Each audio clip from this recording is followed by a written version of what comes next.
When it comes to fire protection, smaller applications have their own challenges. On the one hand, you need a small system. On the other hand, it has to be safe and reliable. Cerberus Fit provides you with everything you need to maximize fire safety in small applications and to reliably protect people and assets. My name is Remo, and today I would like to introduce to you our new Cerberus Fit family member, the FC360 series. This is the FC361 fire control panel.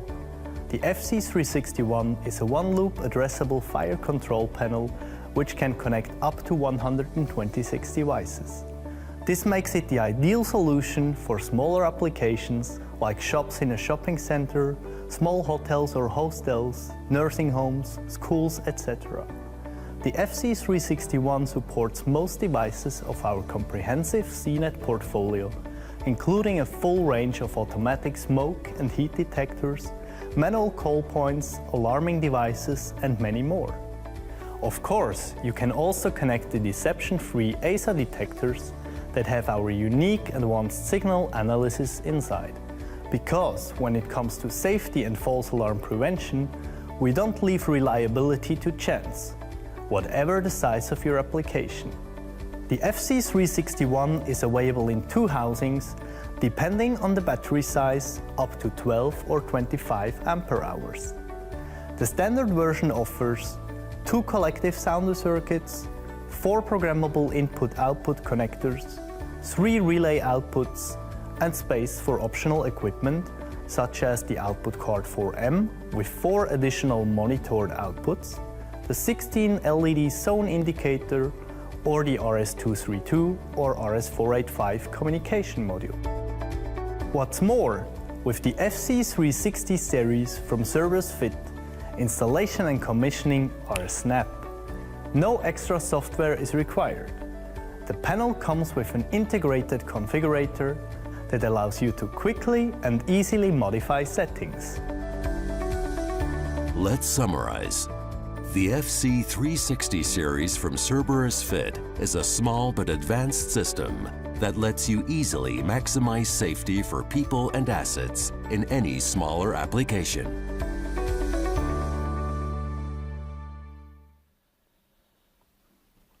Yeah, hello and welcome to the FC360 Rollout training.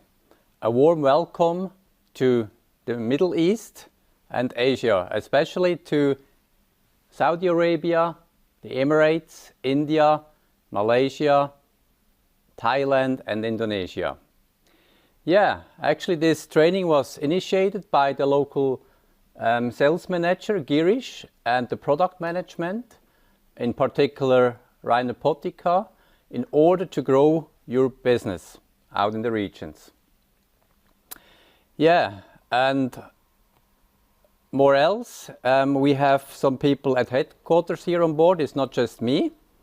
It's also, I switch to the circuit. Maybe Marcel can switch, great. So that's me on stage, of course, and Marcel in the background. He takes care about myself, make all the techniques, make the live streaming happening. And in addition to that, we have Dirk from the customer support representative on board in order to answer your questions during the rollout training. If you have any problems or issues, you can just write off them to the circuit and he will probably answer it immediately. If not, we're going to have the session at the end of the lesson today, the Q&A session where we can pick up again on the questions. Okay, also we have informed customer support in Beijing, but since they are not able to watch YouTube, so we're just going to inform them. So for further questions to the panel for support, you can contact customer support Beijing. Good, so let's get started. Actually, you see the agenda here on the flip chart. You got the agenda already with the invitation. So this is the plan for today morning. We have 2 breaks planned that you get the chance to to relax, to reset after some information. Okay, then let's jump into the first topic.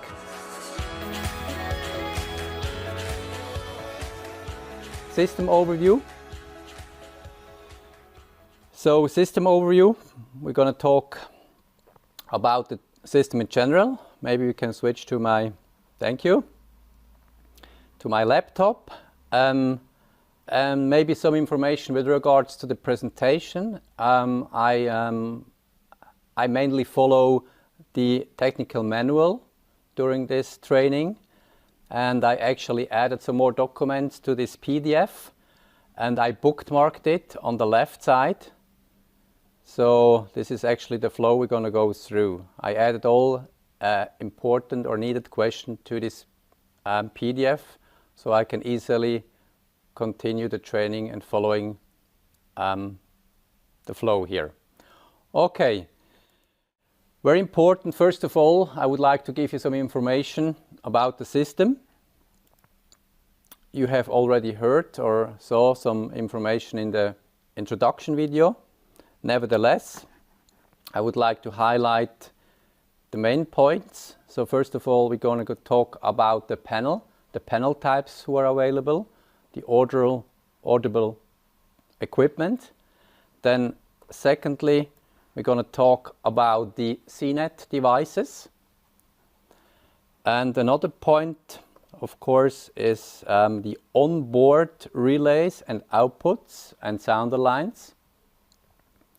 And finally, at the end here, you almost can't see it, but we're going to talk about the available tools to program this system. Good. So now let's jump into the panel types. In the technical manual, you will find some information with regards to the panel types. Of course, if you go to the customer, maybe you don't take this manual and show the manual. Therefore, we have a planning poster here, and all the information in here in terms of panel type. So maybe you can't see them properly. That's why I put this away, and we have a look on the digital version. So this is the same thing from the planning poster. And as you can see here, we do have a compact panels. The compact contains or has the options to put 2 times 12 ampere hour batteries in it. It is actually a small housing, as you can see here. Compared with the comfort panels, this is a bigger housing, as you can see here. And the bigger housing has the ability to put in 2 times 25 ampere hour batteries. So we have 4 versions. Why 4 versions? You will get one version without the LED indicator field. And yeah, this is this one.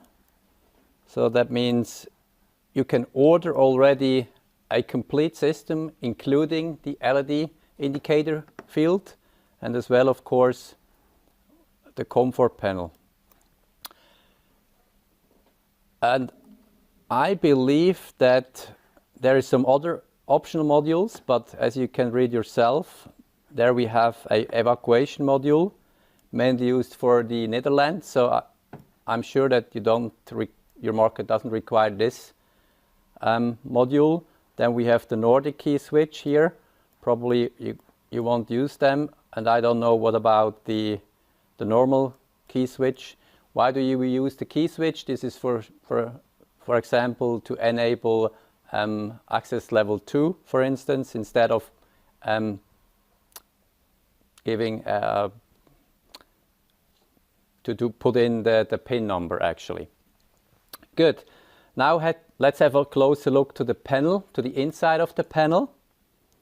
We have already here on the right side some information with regards to the panel characteristics, but now let's have a quick look to that. Switch to the next page. Maybe you can enlarge this a little bit here. Good. So as I said, this is quite a simple panel. So the inside includes the power supply, number one, then the main board with all the connectors on here, and we have the PMI. Yeah, let's have a look to optional modules. We have optional modules. We have an output card, an additional one available. Why do we require this? If we need more than the available outputs on the Peri board, so we have like 3, maximum 7. If you need more, or if you need more power, we actually need to place this additional output card on here, and the connector is just right here. Then in addition we have communication modules available, an RS232 and RS485. We place them over here. This is, for instance, to add a printer to the system or pager system, whatever. For this reason we can add these cards. I mean, these are the same cards as we have it already with Cerberus Pro. Then we have another optional output module. So this is nothing new. We have it already available. You can also use it with Cerberus Pro. Why do we use this device? For instance, we have connected on an output here any device which requires, for instance, 0.3 amps. And as you can read yourself here, 4 programmable outputs with a total load of 0.2 amps. So because we have 0.3, we are not allowed to drive it directly on the board. That means we need to add this module here. Means this is actually this type here, and then we can go up to, as everybody knows, maybe it's up to 5 amps. And of course after that here, this connection is then 230 volt. Like this. Good, this is about the hardware component, so there is not a lot to say. Quite simple, so we can already move on to the next page. To the CNET device, you will find information also in the manual about CNET devices, as we have already heard from the introduction. There is a loop where you can connect up to 126 devices on a CNET loop. As you see, we can also go for T-taps, and we can follow the same rules as we already know from Cerberus Pro. Also in terms of with regards to devices, you will find further details on the next page where we clearly indicate all the connectable devices. So read the documentation carefully if you plan your first system, so you see all the detectors who can be connected to the system. When we are ready with the devices, this is also part of the planning poster, showing again all the devices who can be connected to. I already mentioned this is the detectors. Then we can connect, of course, the flow repeaters. Then we can connect all the alarming equipment, manual call points, and all the input-output modules, but only here, as you can see, the FTC I723 for migrating purposes, but not the FTCI 0723 is not possible. Furthermore, well, let's have a quick look to the parameter set. So what is the difference between these two systems in terms of this kind of detectors, OH720? You see we have the same parameter sets available, also the OP720. The star is actually indicating the default parameter set. That means after auto configuration, which we are going through after the break, it automatically sets the devices to that parameter set. Where we have a difference is when we use the OH740. As you can see, there is less parameters in the FC360 available compared with the Cerberus Pro FC720.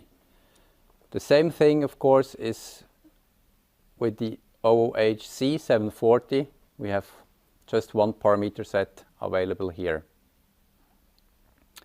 With regards to the linear detector, we have also less parameter sets available, 3 instead of a few more in the Cerberus Pro. And the flame detector does actually have all the parameter sets available, which is also available in the Cerberus Pro.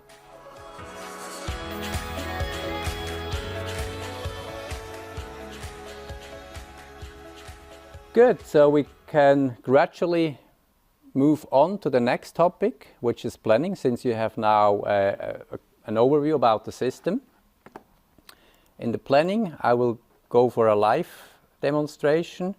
So for the planning, there is a quantity tools available, very important. Once you open, you have to enable the content, otherwise the formulas are not working. Okay, now I'm opening the Excel sheet. So we have an instruction. Since you know already Cerberus Pro, it's actually the same quantity tools with all the information with regards to resistor, line capacity. So then we jump in directly, go for a short example. So let's get started with the CNET loop. So just for example, I add some detectors just to play around, 30 smoke detectors, some manual call points, I don't know, some alarming devices. Of course, we need to know about the length. Let's assume the line resistor is 300 meter. And of course, the capacity, it has to be at least the same or more, of course. Then we have to fill in the cable resistance, the type of cable. And finally, it will calculate if the device is connected to the loop is okay. So everything is on green, since we have available power consumption is far enough. As you can see, we're just using here. This is the index, so we have plenty more to connect. But let's move on to the panel and add some information. The panel, of course, in the panel area, we can first select the type of panel, which I already introduced. Let's assume this is okay. Then let's play around with the sounder lines. We have 2 fixed sounder lines on the panel. So as you can read here, the total load cannot be greater than 0.5 amps. So now I have only 0.5. If I want to do like 0.3 or sorry 0.3, and 0.3 is more than 0.5, that's why it's indicated orange. Then let's go back. Now it's green, which is good. So for the moment it looks good. We can go for this planning, but let's challenge the panel a little bit, meaning we adding some more outputs, since the customer requires more than 2 sounder lines, because we are in a hotel and we need a lot of sounders. So we have just 2 lines available on the panel. So we need to have more. Therefore, we need to add the output card. Once we add, oh, you see, first, very important, I have to actually enable the content, otherwise my formula is not working. I just realized in the last moment. And then we say yes. Okay. Now it has added the 4 outputs. This can be used as outputs or sounder lines. Means I can switch here, okay, I want to use it as sounder lines. And so let's assume we have a lot of sounders on the sounder lines. We're adding 1 amp here. And we figure out that now we cannot drive the system anymore because it's too much load on the sounder lines. So what could be a solution for that? We have to drive this output card externally. Externally means we switch from internal to external, and once we do that, the sounder lines, additional sounder lines, are not then in the calculation anymore. Let's move back and have a look how this is look like. Oops. Oh, here we are. Once we're adding the output card here, with the output card we have like 4 outputs. 2 I have configured as sounder lines, and the wiring scheme looks like this. We wire the power to the auxiliary output of the panel, but if we need more than these 2 amps, what we have to do is we need to add this power supply,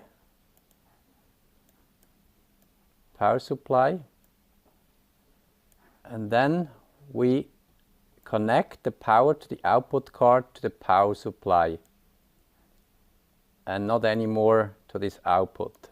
This is the things we have to do when we power it externally. Good, this was already a short example how to use this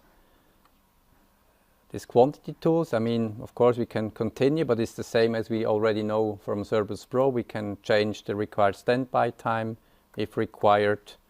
Usually we keep the required alarm time at half an hour, and everything is calculated. It also indicates then, of course, the available battery, so we can go for a small housing here, and no remarks, no additional housing required or other housing required for this application. Good, then let's continue on our flow here.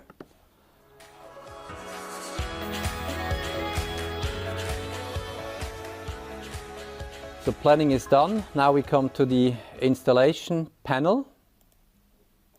Mounting is also part of the documentation.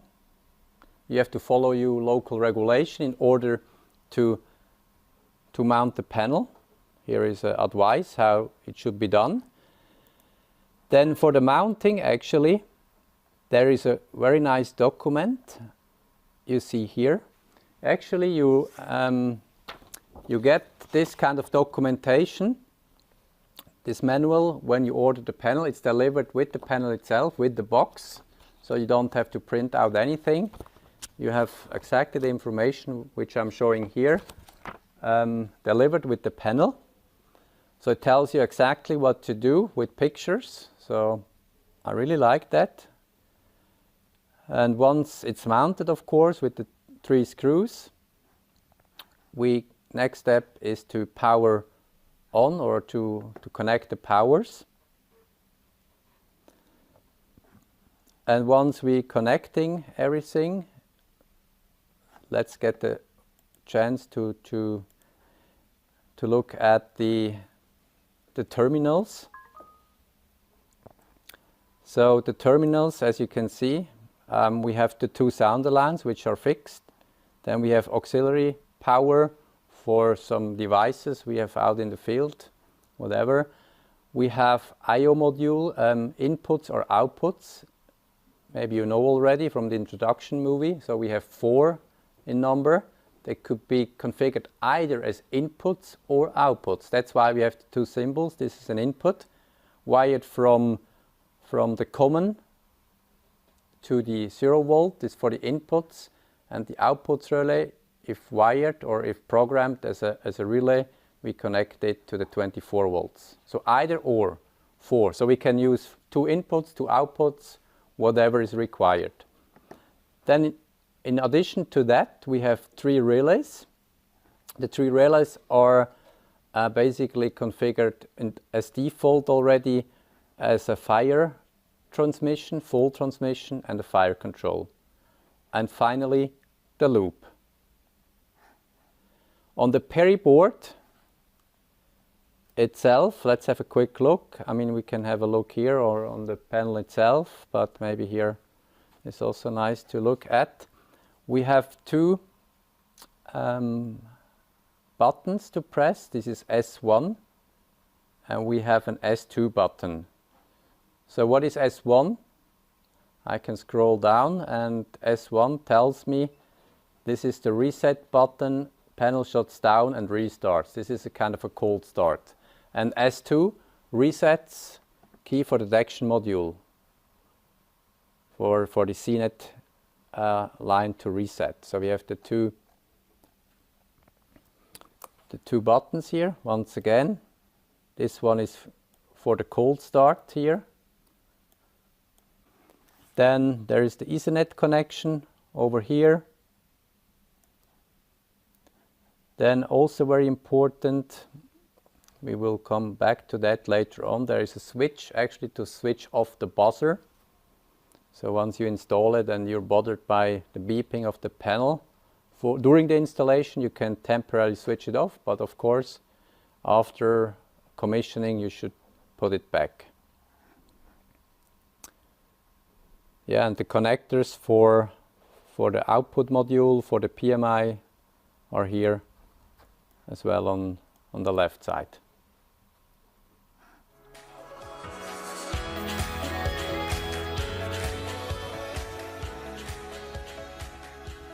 Slowly but surely, let's move on to the CNET device. So since it's also coming from the Cerberus family, we can go for the same installation, for the same topology as already introduced. We can go for a loop. We can have either, instead of 2 loops, 2 stops, or we can have a combination with loop and stops with so-called T-taps. Of course, it's not allowed to have a T-tap, a tap, or a stop on a stop is not allowed. And also what is not allowed, having a stop on a stop again. And in between 2 stops, as you can see here, there is a device required. So this is about cabling. Good, so let's assume we have already installed the system as we have gone through, and we connected all the devices. What is important now is to check the devices, the loop, if there is no error, no fault. So there is a slide from the presentation. So the wiring is the same. We have a two-wire loop. We connect to the devices. And before connecting it to the panel, we should prove it. So we can use the same line tester. Of course, we do not, to push this line tester here too much, because it's a simple panel and we cannot assume that the installer will buy a line tester, because this line tester probably costs more than the panel. So yeah, whatever, when there's a big installer, might be useful to have this kind of line tester. Otherwise you connect it to the panel, and the problem will be when you connect the line to the panel and you do the auto configuration, there is an error. It will tell you, of course, if there is a short, or if it's an open loop, you just recognize that not all devices are on, so you need to check the installation again. But if you have the comfort to have a line tester, of course it's much easier. Also, this is in the documentation, you will find information about this topic. This is on page 96, for instance, and it will tell you check the detector line, connect the line tester, and so on and so forth.